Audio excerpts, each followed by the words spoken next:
आदतें ठीक नहीं थी। वो ना बोलने से पहले कुछ सोचती और ना ही कुछ करने में। उसकी इस आदत से सभी परेशान रहते।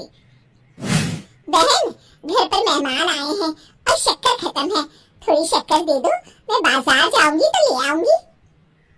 अरे शिखा बहन, तुम तो माफी करे, जब देखो तुम्हारे घर में कुछ न कुछ खत्म ही रहता है। अरे शिल्पा, चिल्ला क्यों रही हो? कहा ना घर में मेहमान बैठे हैं, सुन लेंगे। सुन लेंगे तो सुन ले, तुम लोगों की मांगने वाली आदत तो बंद होगी। अच्छा शिल्पा, ना दो शक्कर, लेकिन बात तो अच्छे से करो। एक कटोरी शक्कर के लिए तुमने मेरी बड़ी बेइज्जती कर दी। शिल्पा बड़बड़ाते अंदर चली जाती है तो शिखा भी घर चली जाती है। माँ, क्या हुआ? अरे कुछ नहीं बेटा, पता नहीं कहां कहां से ऐसे पड़ोसी आ जाते हैं, जब देखो तब कुछ न कुछ मांगने के लिए घंटी बजाते हैं। अब घंटी बजे तो दरवाजा ना खोलना। पता नहीं माँ की ये आदत कैसे बदलेगी, किसी को कुछ भी बोल देती है, बोलने से पहले सोचती भी नहीं। शिल्पा की ये आदत दिन ब दिन बढ़ती ही जा रही थी। एक दिन शिल्पा के दरवाजे सब्जी वाला आया। सुनो भैया, मुझे ये भिंडी, टिंडे, लौकी और आलू के साथ 1 किलो प्याज दे दो। जी बहन जी। वो एक एक कर सारा सामान पैक कर देता है। कितने पैसे दूं? 220 रुपए पूरे। अरे इतना महंगा नहीं, हाँ मैं तो सिर्फ 150 दूंगी। नहीं नहीं, पैसे तो पूरे लूंगा, नहीं तो सब्जी वापस कर दो। ऐसे कैसे वापस कर दूंगी? मैं तो एक भी सब्जी वापस नहीं करूंगी। और हाँ, रही बात पैसों की, तो लेना है तो 150 ले लो, वरना मेरे मोहल्ले में घुसने तक नहीं दूंगी। हाँ। अरे नहीं नहीं बहन, हम लोग गरीब लोग हैं, ऐसा ना करो। पकड़ो ये 150 और दफा हो जाओ। शिल्पा की बेटी अंदर से ये सब देख रही थी।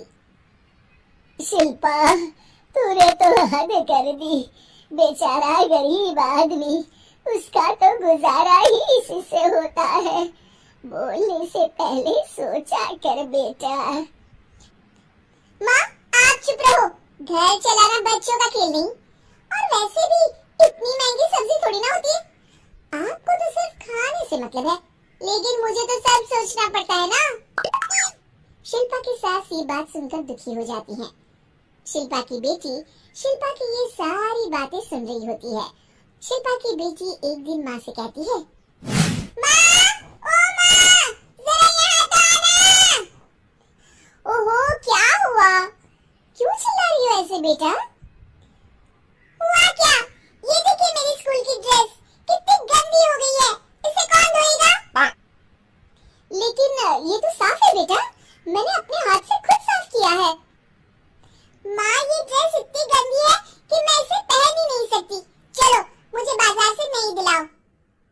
शिल्पा दुखी हो जाती है और वहाँ से चली जाती है कि तभी सामने उसकी सास मिल जाती है। शिल्पा, अरे शिल्पा, ये क्या सब्जी बनाई है? ऐसे भी कोई सब्जी बनाता है? शिल्पा सास की इस हरकत से सत्ते में आ जाती है। अरे माँ को तो मैं जो बना दूं उन्हें वो पसंद आ जाता था, फिर आज वो ऐसा व्यवहार क्यों कर रही है? शिल्पा कुछ समझ पाती कि थोड़ी ही देर में उसका पति आ जाता है। अरे शिल्पा, ये क्या है? क्या हुआ आपको? ये मेरी अलमारी पूरी अस्त व्यस्त है, तुमसे कोई काम नहीं होता है, सारा दिन पता नहीं क्या करती रहती हो। अरे मैंने तो सारी अलमारी साफ रखी है। इसे तुम साफ कहती हो? ये तो पूरा कूड़ादान लग रही है। शिल्पा परेशान हो जाती है और समझ नहीं पाती है कि उसके साथ क्या हो रहा है। शिल्पा अकेले कमरे में जाती है और जोर जोर से रोने लगती है। तभी वहाँ उसका पति, सास और बेटी आ जाते हैं। शिल्पा उन लोगों को देखकर और जोर जोर से रोने लगती है।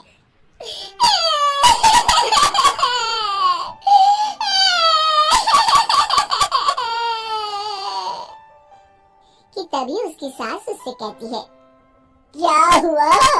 यहाँ बैठकर रोती रहोगी या फिर खाने को भी कुछ बनाओगी?